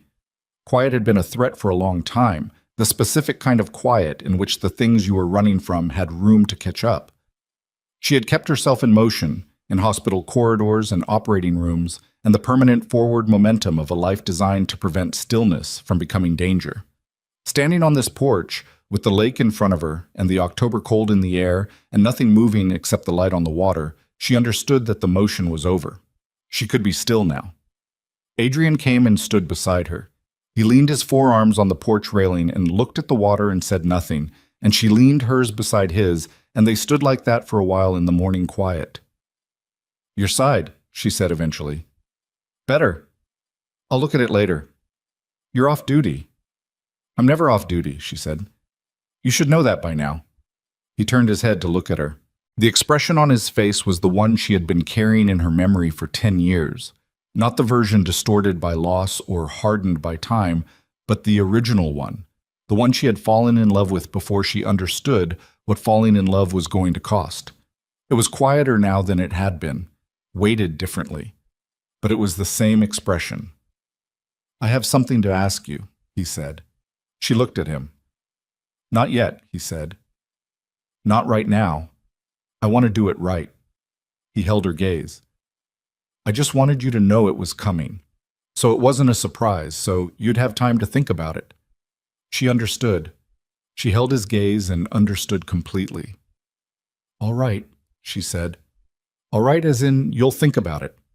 All right as in I already know what I'm going to say, she said. But I appreciate the warning. His mouth moved. The closest thing to a full smile she had seen in all the weeks since the gala, and it broke across his face slowly, like light through cloud cover, and it was enough. It was more than enough. It was the thing she had not allowed herself to want for 10 years and had wanted anyway. In the small hours of hospital nights and the quiet moments between cases when she was most herself and least offended, and having it in front of her now, real and earned and not taken from anyone, felt like setting down a weight she had been carrying so long she had forgotten it wasn't part of her body. They stayed at the lake through Sunday evening. They walked the path around the water Saturday afternoon, slowly, because his wound still dictated the pace, and she enforced that without apology. They ate dinner on the porch when the cold came in, and watched the dark settle over the water, and talked the way people talked when they had stopped managing what they said and were just speaking. They talked about the years, not to relitigate them, not to assign costs and blame, but because the years had happened and had made them who they were and deserved to be acknowledged. They talked about medicine and about the shape of what the Viscari organization was becoming, and about Cole, who had apparently been offered a position as head of security for the legitimate operation and had accepted it with such thorough lack of sentimentality that it had been indistinguishable from his ordinary Tuesday. They talked about Vel. Adrian spoke about it once, briefly, and she listened without pressing, and he said what he needed to say about it and then was finished with it. And she understood that finished did not mean healed, but that healing was not a linear thing, and that some costs settled slowly over years rather than resolving cleanly. She told him about the years of night shifts, about the first year after she disappeared, when she had been in a city she didn't know under a name that felt like a costume, working as a clinic assistant because her credentials didn't exist yet, and she needed to eat. About the slow construction of Claire Rowan, the exams taken under the new name, the fellowship applied for and earned, the specific morning she had walked into Mercy General for the first time and understood that the hospital was where she was supposed to be, regardless of what name she was using to stand inside it. You built something real, he said. I did, she said. That part I don't regret. None of it? She thought about it honestly. I regret the years, she said. I don't regret surviving them. He nodded slowly, the way he nodded when something landed true. They slept in separate rooms the first night, not from distance, but from the understanding that some things moved at their own pace and that the pace deserved respect. She lay in the dark and listened to the lake and felt, for the first time in a very long time, that her body was somewhere it was allowed to rest. Sunday morning she woke before he did and made coffee and took it to the dock and sat at the end of it with her feet over the edge and watched the early light come across the water. The mist was still on the surface and the hills were gold and the whole landscape had the quality of something not quite solid, not quite decided about what it was going to be yet. She heard him on the dock behind her, his footfall. She had memorized it without meaning to over the weeks at the brownstone, the particular rhythm of it, slightly heavier on the right since the wound was still teaching his left side how to compensate. He sat down beside her at the end of the dock. She handed him the second cup of coffee without looking at him. He took it. They sat in the morning and watched the mist move on the water, and somewhere in the trees behind the cabin a bird started and started again, and the light continued its slow work on the surface of the lake, and there was nothing that needed to be said and nothing that needed to be done, and nowhere that either of them needed to be except exactly where they were. After a while she felt him reach across and take her hand, not with urgency or ceremony, but with the simple ease of someone reclaiming something that had been theirs for a very long time.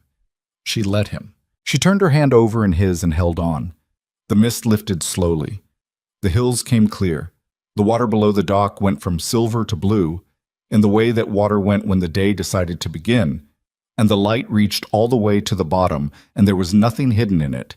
Nothing that needed to stay hidden anymore. and the morning opened around them like something that had been waiting a long time to be allowed. He did not ask her yet. He had said he would do it right, and she trusted that, and she was not in a hurry. They had been in a hurry for a long time, a long, costly, necessary hurry. And it was over. They had time now. For the first time in 10 years, they had nothing but